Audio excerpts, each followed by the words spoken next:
Welcome back to the English 360 podcast, where learning English feels like chatting with friends. I'm Mia. And I'm Alex. Today, we're diving into one of the most useful and sometimes tricky parts of everyday English, small talk. That's right. Those short, friendly conversations we have while waiting for an elevator, meeting someone new at a party, or sitting next to a stranger on a plane. Many people think small talk doesn't really matter, but it's actually what keeps social life flowing. It helps us connect, show interest, and make others feel comfortable. And here's something interesting. Native speakers rely on small talk all the time. It's like a warm-up before a real conversation starts. So in this episode, we'll talk about how to start a conversation naturally, which topics are great to use, what you should probably avoid, and how to keep it going smoothly. We'll also explore some cultural tips, because small talk isn't just about what you say, it's about how you say it. Ready to get comfortable with small talk? Let's jump right in. So, Mia, let's talk about how people actually start small talk. Because for many learners, the hardest part is the first sentence. Oh, absolutely. That first moment can feel awkward, but it doesn't have to be. Small talk usually begins with something simple, friendly, and easy to respond to. Right. And one of the easiest ways to start is by making an observation about your shared environment. Yes. For example, if you're in a waiting room, you can say, "It's pretty quiet today," or "It looks like we're going to be waiting a little while." Simple, natural, and not too personal. Another classic one is talking about the weather. True.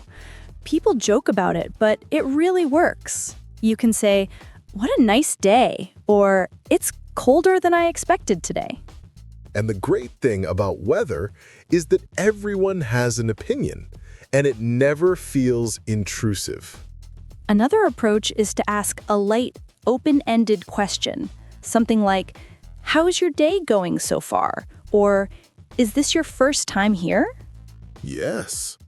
Open-ended questions encourage conversation instead of stopping it. They invite the other person to talk a little more. And tone is everything. Small talk works best when you sound relaxed and friendly. Not too formal, not too serious. Just warm and open. Exactly. Even something as simple as a smile can make your words feel inviting. Here's another tip. Keep your first question easy. Don't start with something deep like, "What are your biggest life goals?" That's too much for small talk. That's definitely too much. A good starter should feel light, like dipping your toe in the water before swimming. And don't forget context. For example, if you're at a conference, you can ask, "Which talk are you most excited about?" Or, "Are you enjoying the event?" That's great because it connects the two of you to the same situation. Instant shared ground. Shared ground is key. It helps break the ice gently. If you're on a plane, you can say, "Long flight, right?" Or, "Have you been to this destination before?" Exactly. These questions don't feel random. They fit the moment. That makes people feel comfortable. And here's something interesting. You don't need to say something brilliant to start small talk. You just need to show interest. Yes, people respond to interest more than perfect words. Even simple questions like, "Do you come here often?" or "Is this seat taken?" can open the door.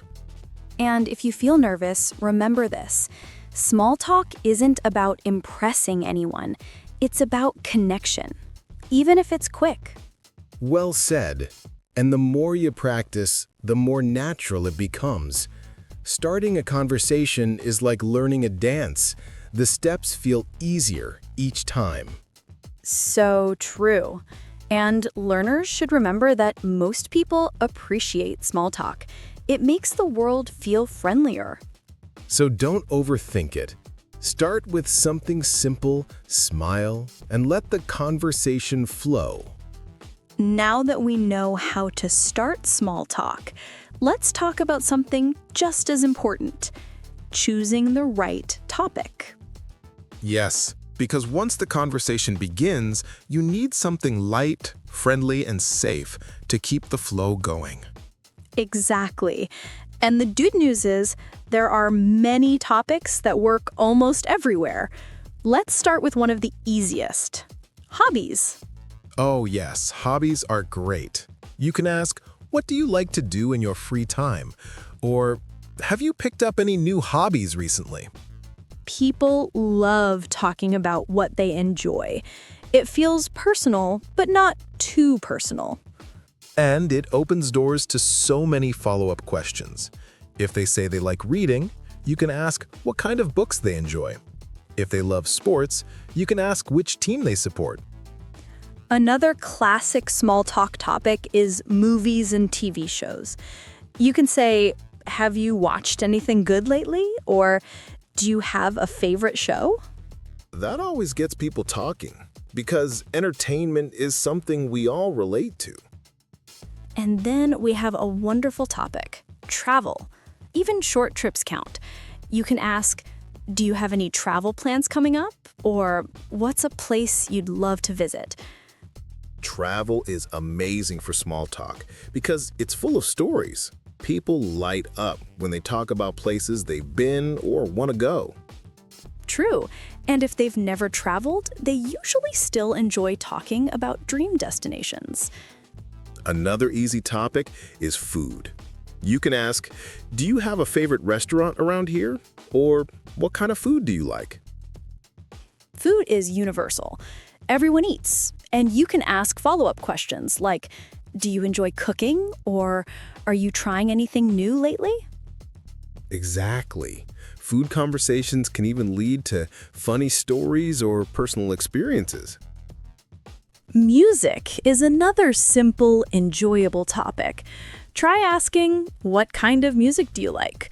Or have you been listening to anything new? Yes, and music often reveals personality. People love sharing their favorite bands or genres. And here's a tip: current events, but only positive or light ones. For example, a new movie release, a festival happening in town, or a big sports match. Right. Avoid heavy news. Small talk should feel relaxed, not stressful. Speaking of things to avoid, yes, stay away from politics, religion, money, or anything too personal. Those topics belong in deeper conversations, not small talk. Definitely. Keep it friendly, simple, and easy.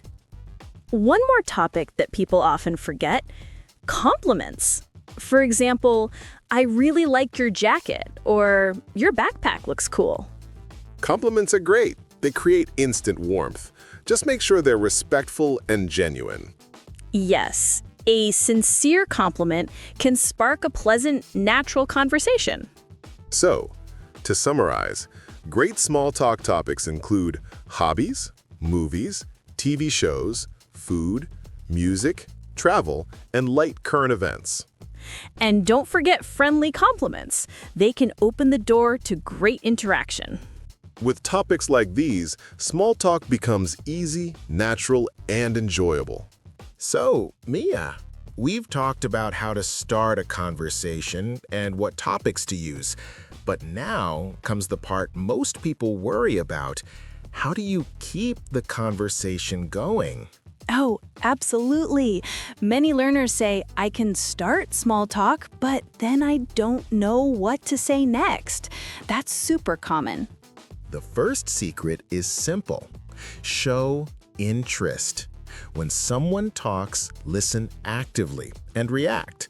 Nod your head, smile, and use little phrases like, "Really? No way! That sounds great!" Or, "Wow, tell me more." Yes, those tiny reactions make the other person feel heard. And when people feel heard, they naturally keep talking. The second secret is to ask follow-up questions. For example, if someone says, "I love hiking," don't just say, "Nice." Instead, ask, "Where do you usually go hiking?" Or, "What do you like most about it?" Exactly. Follow-up questions are like fuel for the conversation. They keep it moving smoothly. Here's another tip. Share a little about yourself, too. Small talk is a soft back and forth, not just an interview. If someone says they like coffee, you can say, "I love coffee too. I drink it every morning. What about you?" Yes, a good balance is important. Not too much talking, not too little. Just enough so the conversation feels natural. Another helpful strategy is to use connecting words that keep the flow going. Phrases like, "By the way," or "Speaking of that," or "That reminds me," help you move from one topic to another. For example, if someone mentions a movie, you could say, "Speaking of movies, have you seen anything good recently?" Smooth transitions make small talk feel effortless. And of course, don't be afraid of short pauses. Silence is normal. Even native speakers pause to think.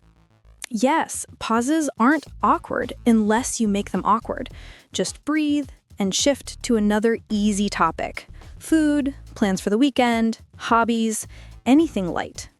There's also something called mirroring, which means you follow the other person's style and energy. If they're cheerful and talkative, you can be a little more enthusiastic. If they're calm and gentle, you match that vibe. Mirroring builds connection, and it happens naturally in friendly conversations all over the world. And let's talk about humor. Not jokes, but lightness. Smiling, laughing softly, or making a small friendly comment makes people feel more at ease. Absolutely. Small talk is not about being funny, but being pleasant. Here's a big tip. Don't worry about perfect grammar. Small talk is spontaneous. Even native speakers make small mistakes or change sentences halfway. Yes, what really matters is clarity and friendliness, not perfection. One last piece of advice. Always have a gentle exit line ready. Something like, "It was nice talking with you," or "Hope you enjoy the rest of your day."